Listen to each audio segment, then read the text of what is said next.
എന്തല്ല എല്ലാവർക്കും സുഖം തന്നെയാ. നമുക്കിന്നൊരു മണിച്ചോളം കൊണ്ടുള്ള ഇഡ്ഡലി ഉണ്ടാക്കിയാലോ? വളരെ പെട്ടെന്ന് ഉണ്ടാക്കിയെടുക്കാം. നമ്മൾ സാധാരണ ഇഡ്ഡലി ഉണ്ടാക്കുന്ന പോലെ തന്നെ. അപ്പോൾ നല്ല സോഫ്റ്റാണ്, നല്ല ഫില്ലിംഗ് ആയിട്ട് ഉണ്ടാവുകയും ചെയ്യും. അപ്പോൾ ഈ മാസം എന്നാൽ ഇതാകട്ടെ, ഇതിൻ്റെ റെസിപ്പി നമുക്ക് നോക്കാം. അതിനായിട്ട് ഞാനൊരു ബൗൾ എടുത്ത് വെച്ചിട്ടുണ്ട്. അതിലേക്ക് 2 കപ്പ് മണിച്ചോളം ചേർത്ത് കൊടുത്തിട്ടുണ്ട്. പിന്നെ 1/2 കപ്പ് ഉഴുന്ന്, 1 ടീസ്പൂൺ ഉലുവ. ഇതെല്ലാം കൂടി ഒന്നിച്ചിട്ടിട്ട് നല്ലോണം ഒരു 3-4 പ്രാവശ്യം കഴുകിയിട്ട് നമുക്കിതൊന്ന് കുതിർത്ത് വെക്കാം. കഴുകി എടുത്ത് വെച്ചിട്ടുണ്ട്. ഇനി വെള്ളം ഒഴിച്ചിട്ട് ഒരു 6 മുതൽ 8 മണിക്കൂർ വരെ കുതിരട്ടെ. അതിപ്പോൾ കുതിർന്ന് വന്നിട്ടുണ്ട്. ഇനി നമുക്ക് വേണ്ടത് ഒരു 1/4 കപ്പ് അവിലാണ്. എൻ്റെ അടുത്ത് ചുവന്ന അവിലായതുകൊണ്ട് ചുവന്നതെടുത്ത്, വെളുത്തതാകുമ്പോൾ കുറച്ചുകൂടി നല്ല കളറ് കിട്ടും. എന്നാൽ അപ്പോൾ ഇതൊന്ന് 2-3 പ്രാവശ്യം കഴുകിയിട്ട് അതിൻ്റെ ഉമിയെല്ലാം ഉണ്ടാവില്ല, അതെല്ലാം പോക്കിയിട്ട് കുറച്ച് വെള്ളം ഒഴിച്ചിട്ട് കുതിർത്ത് വെക്കാം. ഒരു 10 മിനിറ്റ് അതായിരുന്നു കുതിരട്ടെ. അപ്പോഴത്തേക്ക് നമുക്ക് അരിയെല്ലാം എടുത്ത് അരക്കം റെഡിയാവാം.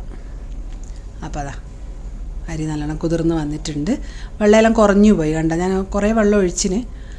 അപ്പം ആദ്യം നമുക്ക് 2 ബാച്ചായിട്ടാണ് ഇത് ഞാൻ അരച്ചെടുക്കുന്നത്.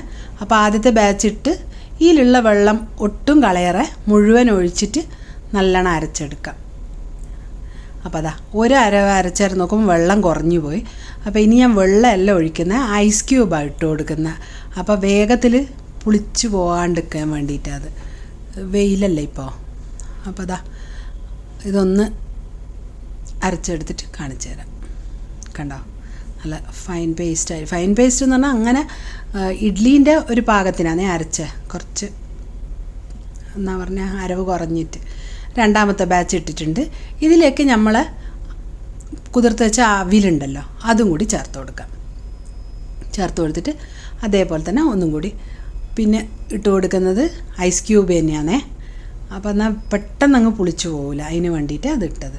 അതെന്താണെന്ന് വെച്ചാൽ അത് മാത്രമല്ല, ഇത് നമുക്കൊരു 4-5 മണിക്കൂർ വെക്കുമ്പോഴത്തേക്ക് നല്ലോണം പുളിച്ച് വരും കേട്ടോ. അധികം നേരം 8 മണിക്കൂറൊന്നും വെക്കണ്ട.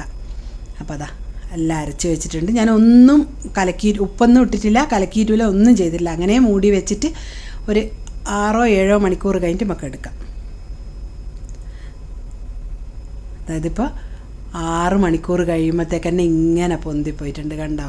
ഉപ്പൊന്നും ഇടാണ്ട് തന്നെ ഇങ്ങനെ നല്ല ഫ്ലഫി ആയി വന്നിട്ടുണ്ട്. ഇനി നമുക്ക് ഉപ്പിട്ട് കൊടുക്കാം. ഉപ്പിട്ടിട്ട് നല്ലോണം ഒന്ന് ഇളക്കി ചേർത്താലൊന്നുമില്ല കേട്ടോ. ഇഡ്ഡലിയെല്ലാം നല്ലോണം നന്നാവും ഇളക്കി. ചിലർ പറയാം വല്ലാണ്ടങ്ങ് ഇളക്കിയാൽ ഇത് പിന്നെ ഇഡ്ഡലി നന്നാവില്ല എന്ന്. ഇഡ്ഡലിയെല്ലാം നന്നാകുന്നുണ്ട്. ഞാനങ്ങനെ ഉണ്ടാക്കി നോക്കിയിട്ടുണ്ട്. നല്ല എല്ലാം മിക്സായി.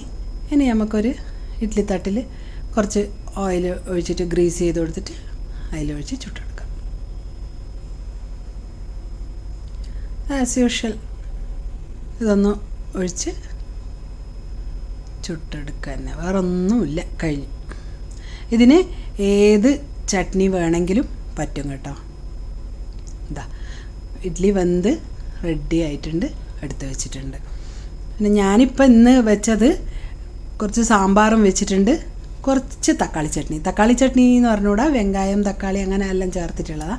ഇതിൻ്റെ റെസിപ്പി ഞാൻ ഇടുന്നുണ്ട്. അപ്പോൾ അതാ നല്ല സോഫ്റ്റ് ആൻഡ് ഫ്ലഫി ഇഡ്ഡലി, നല്ല ടേസ്റ്റാണ്. എല്ലാവരും ഉണ്ടാക്കി കഴിച്ചു നോക്കിയിട്ട് അഭിപ്രായം അറിയിക്കാൻ മറക്കണ്ട. നല്ല ടേസ്റ്റിയാണ്, ആരോഗ്യത്തിന് നല്ലതാണ്. എന്തായാലും അടുത്ത ആഴ്ച കാണുന്നത് വരെ താങ്ക് യു.